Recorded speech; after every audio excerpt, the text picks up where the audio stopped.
Hi, this is Ratan Gupta from Knowledge Varsity. In this video session, we are going to understand how to import a file in Microsoft Excel 2019 or Office 365 using get and transform data.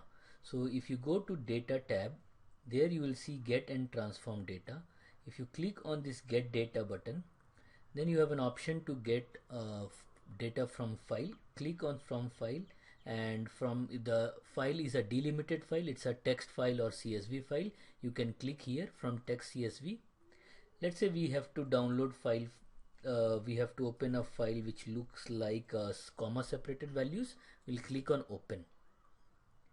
So once we open, then you will be able to see the values that are there in the file.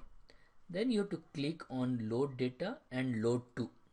So if you don't want any transformation, you can just simply load to, and if you want in the existing sheet, you can click on the existing sheet, you can change the place where you want to do, and you can click OK, and it will load the data. Okay, this is one part where no transformation is required. That means you don't want to edit any rows, delete any rows, or delete any columns. But if you want to transform the data, then you have to do another approach. So you say get from text CSV, and you will say, let's say the file name is positions.csv, comma separated value file.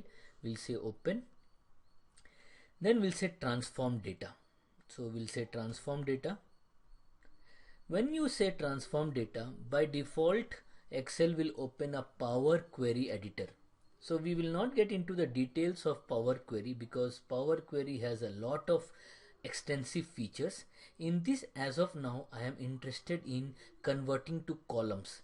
So by default it has understood that the text has to be converted to columns, and the values were comma separated values, so it separated by the comma.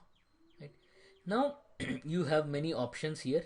If you want to manage the columns means you want to remove the column, so you say remove the column.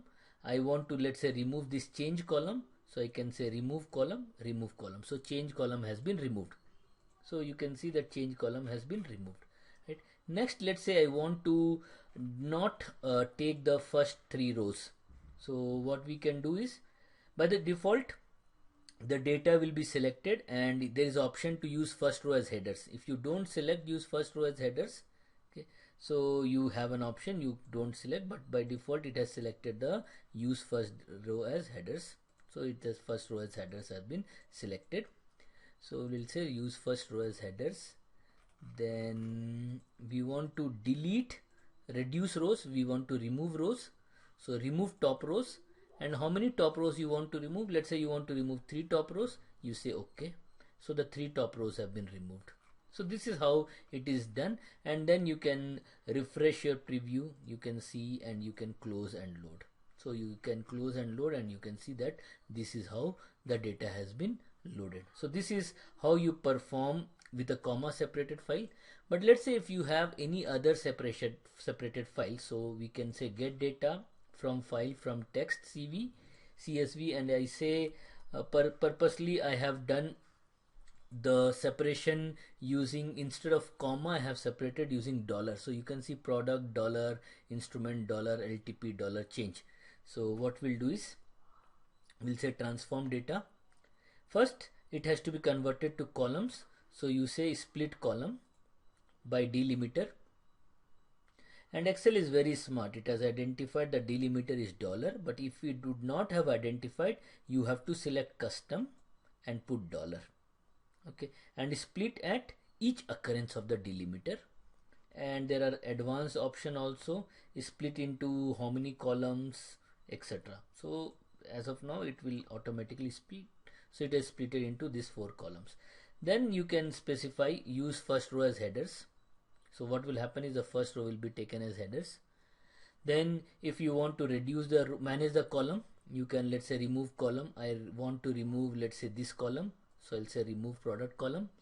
Let's say I want to reduce the row, I want to remove the row, remove top row, remove bottom row, I can remove top row. Let's say I want to remove 5 rows, and I can say OK. Once I am done, I can say close and load. So it will load. And the header will be maintained.